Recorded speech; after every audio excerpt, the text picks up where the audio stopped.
புவி மீது நிலையாக அருள் செய்ய வர வேணுமே, நீ அருள் செய்ய வர வேணுமே.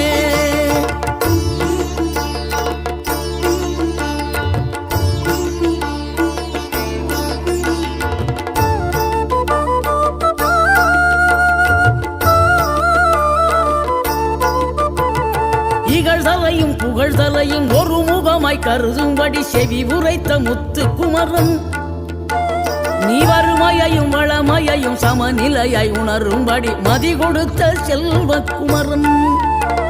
தடை